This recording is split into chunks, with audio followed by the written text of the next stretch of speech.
You're listening to the Healthy Creative Ministry podcast with Matt Curtis. This is the podcast that helps you take your creative ministry from wherever you are today to healthy and effective.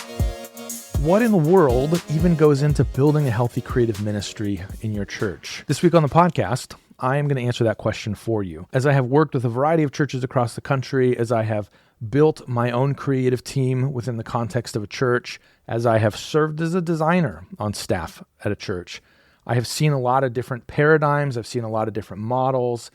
There are current trends that I am watching happen when it comes to how do you build a healthy and effective creative ministry. And so I want to boil all of that down for you today in a way that's simple because I want to help you build a creative ministry that's healthy. Now, you may be far down the road. You may already have a creative team that's functioning and you see opportunities to get better and to grow, and that's fantastic. Lately, I've been having a lot of conversations with people who are looking to build a creative ministry from scratch within their organization, but they want to do it in a healthy way. So that's what this conversation is really designed to be. It's really meant to talk to both parties in a sense, because you need to make changes in a variety of areas in order to pursue health. But if you're building from scratch, you may not even know what all of those areas are. So this conversation should be helpful to both sides of that spectrum. I want to start by reintroducing the assessment form that I created about a year ago now. So originally when that was created, it was created with leadership in mind. So it's called the Healthy Teams Assessment. And so the goal of it here is that me as the manager or the leader of my creative team takes this assessment and I can get a sense of where we're healthy, where we're not healthy, what areas we want to grow. Over the year, it's been out. I've had some feedback from people that has really kind of spoken to a challenge for them because they're not leading a team, they are the team. And so in order to really address that, I've worked on this revision for quite a while now. I've recently gone through a pretty major language overhaul. No longer saying things like healthy creative teams. Instead, I'm talking more about healthy creative ministry. What I'm realizing is that a lot of my hangups in solving some of these problems was actually tied to my language being a little bit too exclusive. So now we actually have two versions of the assessment. So if you go to healthychurchcreatives.com, you'll be able to take the assessment from the perspective of you are the person who is in the team, you're the person who's building the team from scratch, you're a graphic designer on the team, whatever it is, but it's from your perspective now, not you having to kind of guess what leadership might think about things. So I'm hoping that that is a very helpful shift for those of you who are not leading a team, but are in fact the team. So that is the first thing I want to call attention to. Now, what you'll do when you go through this process is you will answer 24 questions and you'll get a response emailed to you. And the response will give you the information when it comes to the 4 creative cores. So if you've been following anything that I've done for any length of time, really, you'll probably be familiar with this concept. So the idea here is that there are 4 areas where I believe any creative needs to be focusing in order to be healthy and to be effective. Those 4 areas are systems, skills, imagination, and heart. Those are what we're going to jump into a little deeper today in terms of what makes up each of those areas. But when you fill out the assessment, you'll get a response that essentially grades you in each of those categories. Now, what those categories are made up of is very helpful for us to know when it comes to now taking a next step that leads us towards health. So this is kind of the whole list. So if you're building a team from scratch, this whole list is kind of the stuff that goes into making a creative ministry function. Let's start with systems. Systems is really broken up into 4 areas. Now, conveniently, we have the 4 creative cores, and each of the cores actually has 4 areas as well. So I don't know what that says other than I was able to categorize it that way. But in systems, the 4 different phases are intake, clarity, delegation, and distribution. We'll talk about each of those in a little bit more depth. The first area here is intake. What this means is how do projects become a part of your team? I have lived through many different iterations of intake. I want you to hear from the get-go, there is no right answer. I have a preference, and my preference is based on the culture in which I served. Many organizations want to have an intake form because they want to remove that hurdle of always being interrupted and reached out to for projects. I totally understand that. I empathize with that. For me, in my experience, that actually proved to be more harmful than helpful. It created more problems than it solved. So that's my bias right out of the gate, is that I have seen automation, forms, impersonal things like that not go well for an organization. So that's something that you have to consider culturally. But at the end of the day, how do you get projects to you? I've had projects submitted to me a million different ways. I've had emails, I've had phone calls, I've had people send other people, I have had people stop by my desk, I have had people stop me in the hallway when I'm doing other things. I think I have dodged getting new projects in the restroom, but I'm actually not entirely sure. I may have just blocked that out. We have had project forms. I've had a boss who delivers projects to me. I have had a ton of different ways that projects get to me. The ideal is that you have a methodology for this. It's very helpful to have a single system. And the reason it is because projects will invariably go wrong. At some point in time, there will be a mistake, and that's totally fine because we're all human and that's what happens. But you need to be able to trace where the problem went wrong. And so if you have 19 different forms of communication that are happening around every project, there's a very good chance that things will get missed. One practice I developed over time is every time anyone had a conversation with me about a project, I immediately went to my project management solution, which we'll talk about in a second, and I put all of the information there because that's where everything needed to live. If I didn't have documentation of it in that place, then my assumption is it didn't happen. That becomes very important for us to identify where things go wrong. This isn't to guilt people or to embarrass people or to say you were wrong. This is to reveal where something didn't work so that we can address it and solve it. So intake is how those projects come into you. The next step is clarity. What does it look like for you to pursue clarity? In some organizations, they'll have an administrative assistant who goes and says, this doesn't make any sense. Can you give me clarity? This isn't the date that we had scheduled. Can you give me clarity? In many organizations, the person who's receiving the project is also the one who is executing the project. And so they are all phases. And so if you're the designer and a project comes to you and you need to get clarity, what does that process look like for you? Is it a phone call? Is it an email? Is it a meeting that you schedule? Is it a desk drop where you get up at some point and swing by their office and say, hey, I'd love to ask you these questions? Whatever it looks like, having a formalized, repeatable process is very helpful when it comes to seeking clarity. Next, we have delegation. So you have a project now. How is it delegated and to whom? Now, in this idea of delegation, you start getting into project management as a part of the solution. Delegation is important because without it, you become what's called the single point of failure. And what I mean by that is if you're out sick for 2 weeks, nothing gets done. No one has access to the information. Nobody can execute. There's no one else to help you do that. Now, as somebody who served in this role, I completely understand the pressure that you feel when I say that sentence. For me, every time I took a vacation, I had to basically do as many days off as I was taking. I had to do that much extra work the week before in order to allow myself to even take that time off. So I 100% get it. The power of having what I would call hygiene in this area, being very disciplined about it. If you have all of your information in a place that is deliverable to other people, you remove an excuse that's really easy to establish in your own kind of design life or creative life. It's that it's too hard to bring other people into the project. It's only hard because you have 4 notepads with different notes and a naming convention that connects the notes somehow in your mind.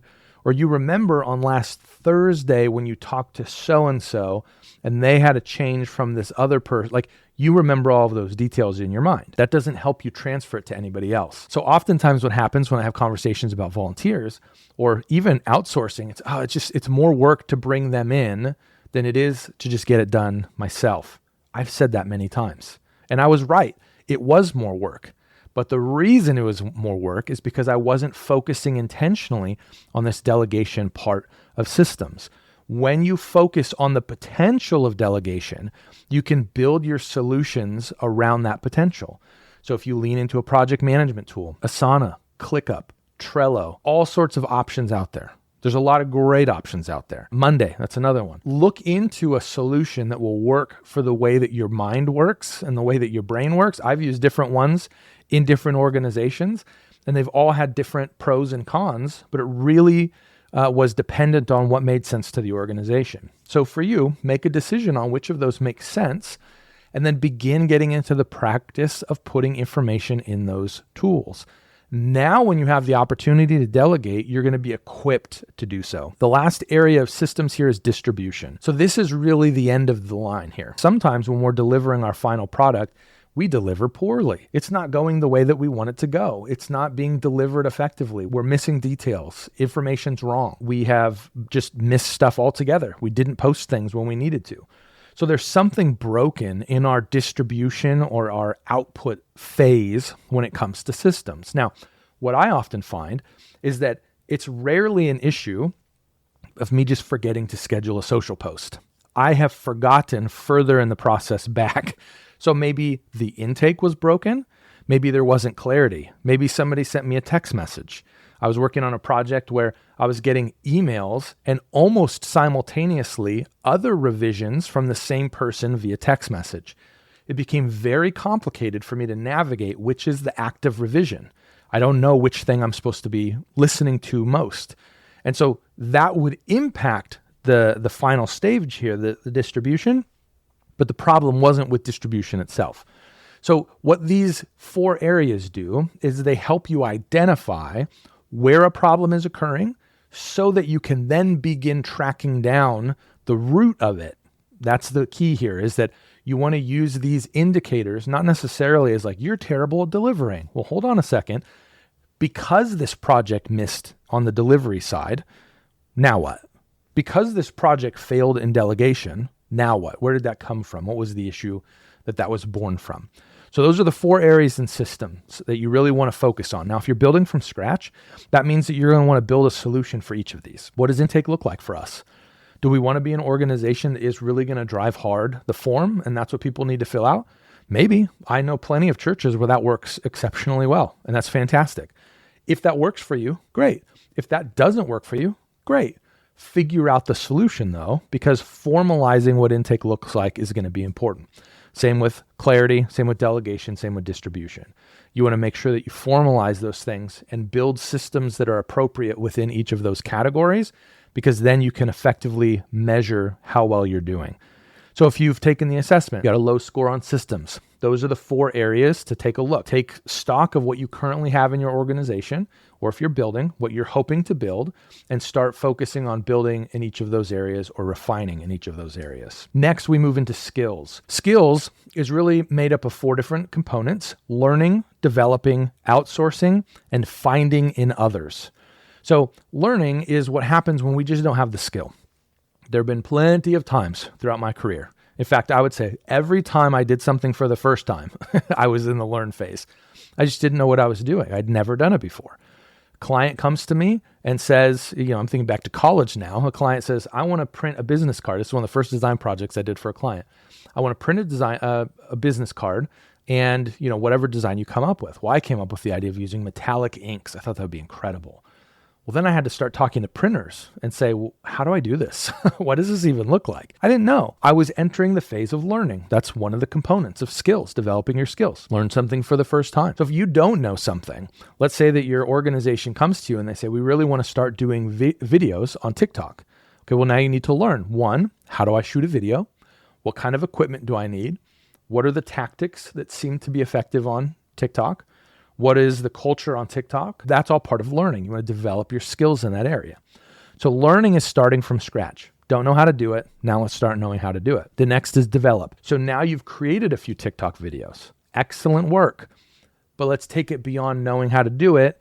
And now let's start developing the skill set. For me, I've spent a lot of time investing in video over the years, specifically more in this type of a format, like for YouTube or for social media.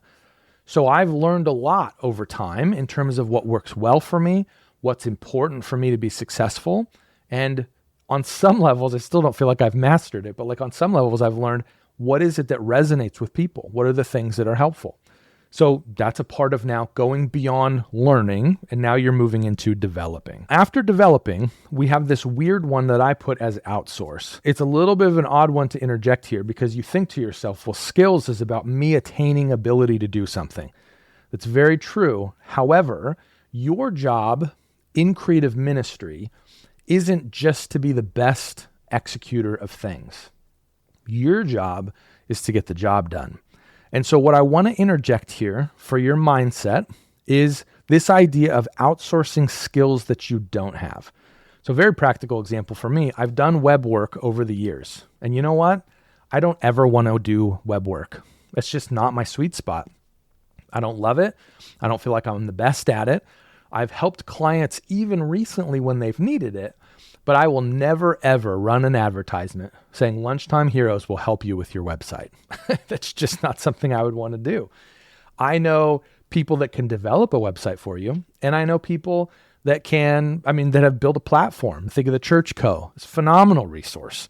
If you need a website, please call them instead. That's me outsourcing some form of knowledge that I don't have, that I don't want to learn, or that I don't have the capacity to learn, either because it's just not my sweet spot, or maybe I don't even have time to take on something new like that. Strategic outsourcing is a very, very effective way for you to build a healthy creative ministry. One of the big problems that happens, and I've watched this happen, and to be totally honest with you, I have led this in my own ministry.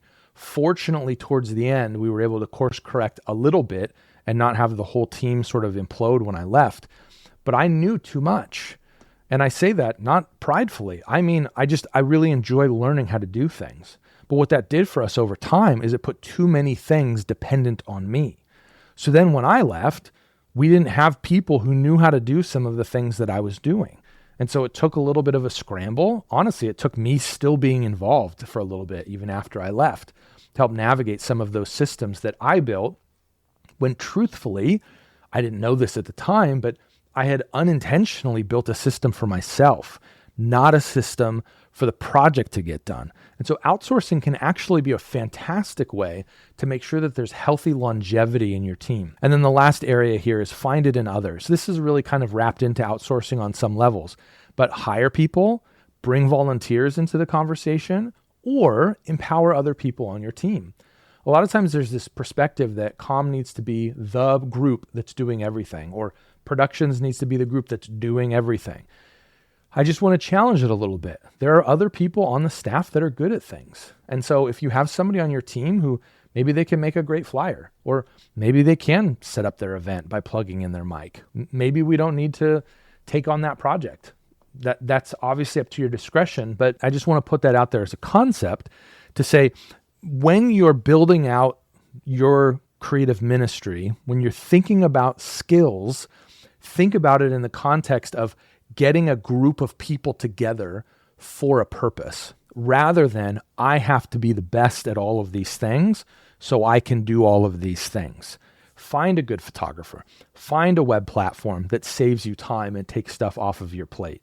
Find somebody that can set up a simple event for you. Those are the kinds of things where we have an opportunity to diversify the people that are involved in the process. And when we do that, we set ourselves up to have healthy longevity in our creative ministry. The third area here is imagination. This is a tricky one because it feels like one that's constantly under threat, but it's not always visible for us. For me, there were times where I would walk into the office and just sort of lament, I don't have time to think about anything.